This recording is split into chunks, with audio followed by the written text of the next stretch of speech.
Right, ఇక టారిఫ్ల విషయంలో America European union మధ్య చెలరేగిన వివాదం ముదిరి పాకాన పడుతోంది.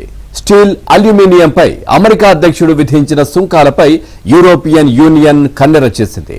అమెరికాకు చెందిన 28.33 బిలియన్ డాలర్ల వస్తువులపై ప్రతీకారం సుంకాలు విధిస్తున్నట్లు ప్రకటించింది. అమెరికా ఉత్పత్తులపై ఉన్న టారిఫ్ల సస్పెన్షన్ కు ఏప్రిల్ 1 నుంచి తొలగిస్తున్నట్లు EU తెలిపింది. అయితే EU నిర్ణయంపై ట్రంప్ ఆగ్రహం వ్యక్తం చేశారు. EU సుంకాలు పెంచితే తాను ఇంకా ముందుకు వెళ్తానంటూ హెచ్చరించారు.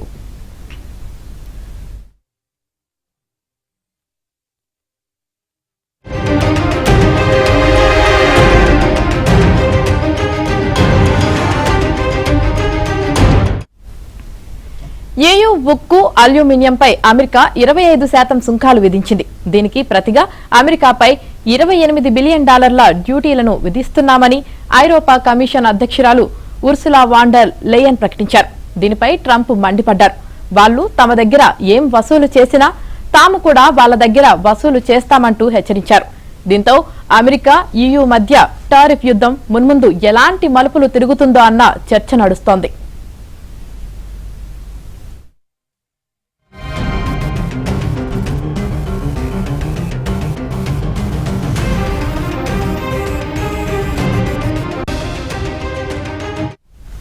మరోవైపు కెనడాకు చెందిన ఉక్కు, అల్యూమినియంపై 50% టారిఫ్ విధిస్తామని ప్రకటించిన ట్రంప్ యూటర్న్ తీసుకున్నారు.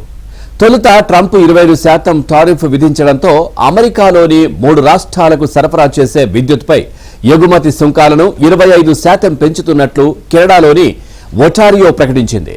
దీనికి ప్రతీకారంగా 50% సుంకాలు విధిస్తున్నట్లు ట్రంప్ ప్రకటించారు. అయితే అమెరికా వాణిజ్య కార్యదర్శి లుట్నిక్ జరిపిన చర్చలు ఫలించడంతో విద్యుత్పై 25% అదనపు రుసుం వసూలు చేయాలనే ప్రణాళిక విరమించుకున్నట్లు ఒంటారియో ప్రకటించింది. దీంతో ట్రంప్ కూడా వెనక్కి తగ్గారు.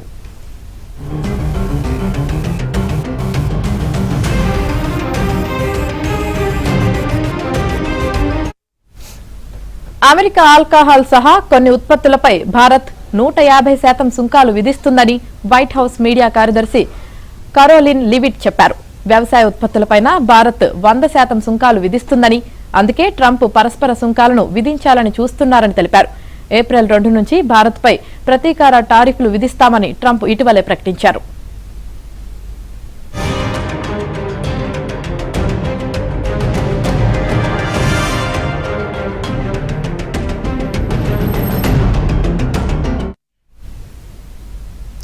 అమెరికా ఉపాధ్యక్షుడు జేడీ వాన్స్ త్వరలో భారత పర్యటనకు రానున్నారు. తన సతీమణి ఉషా వాన్స్ తో కలిసి ఈ నెలాఖరులో భారత్ కు రానున్నట్లు తెలుస్తా ఉంది. ఉపాధ్యక్షుడిగా బాధ్యతలు స్వీకరించిన తర్వాత జేడీ వాన్స్ కు ఇది 2వ విదేశీ పర్యటన. తొలి విదేశీ పర్యటనగా జేడీ వాన్స్ ఫ్రాన్స్, జర్మనీలో పర్యటించారు.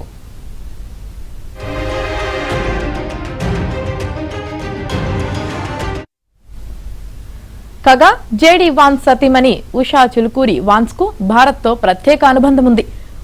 ఉషా వాన్స్ భారతీయ సంతతికి చెందిన వ్యక్తి. ఉషా చిలుకూరి భారతదేశంలోని ఆంధ్రప్రదేశ్ నుంచి అమెరికా వలస వెళ్లిన భారతీయుల కుమార్తె.